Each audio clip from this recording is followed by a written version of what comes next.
Today's subject is a bit of an odd one. I can only really describe it as an anti-inspiration, because instead of inspiring me to do something in Babylon Rocker, this particular media is kind of what inspired me to not do something in Babylon Rocker.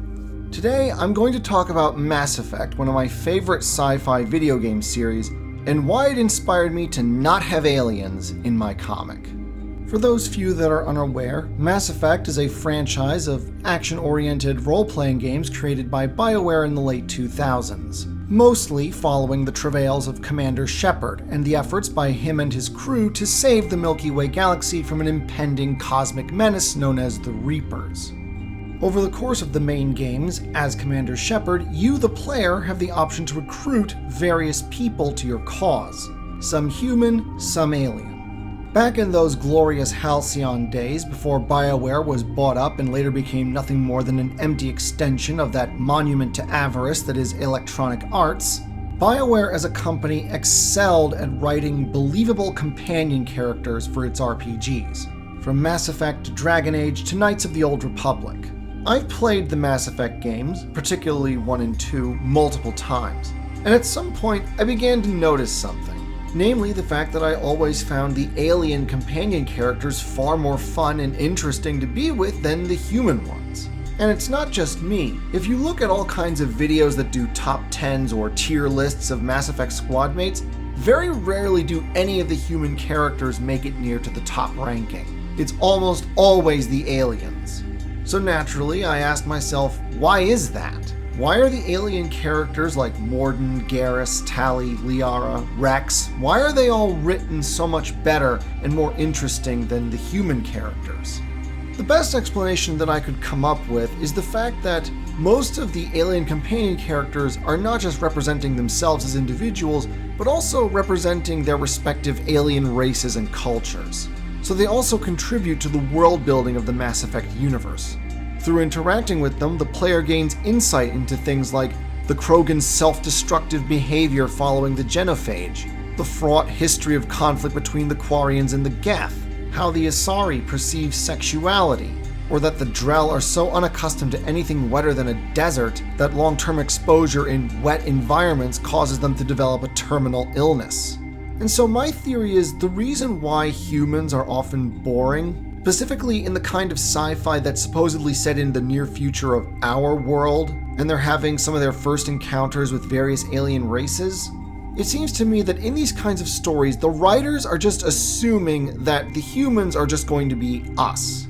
By us, I mean relatively contemporary Western culture civilization, i.e. America, Canada, the UK, etc., only in space!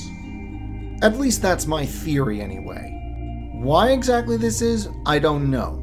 Maybe they think that because the humans are the baseline, they want them to be as familiar to the audience watching them as possible. Either way, very few sci-fi stories to my knowledge really go beyond this idea that humans are just going to be us but in space. The only ones that I can think of off the top of my head are Firefly, which just fully embraces the 19th century cowboy look with a little East Asia thrown in for spice, Dune with its Italian Renaissance-inspired nobility, and the Fremen being essentially desert nomads like the Bedouin or Tuareg in space, and Warhammer 40,000's Imperium of Man with its bizarre over-the-top mishmash of sci-fi, medieval Gothic, Imperial Roman, and 20th century totalitarianism. And so, as I was developing the idea of Babylon Rocker, I thought back to my thoughts on Mass Effect and why I found the human characters so boring, and for that reason, I decided that there would be no alien races in Babylon Rocker. Apart from the uplifted apes like Julius, this will be an entirely human universe. This will be a future where humanity has taken on all kinds of strange and bizarre cultural forms. Some will be influenced by whatever planet they happen to live on and its respective environments, some by the culture of whatever people they used to be on Earth before they migrated to the stars. Still others will be heavily influenced by one of the 4 major religions that I've dreamed up for this series. None of this us but in space nonsense for my science fiction, no sir.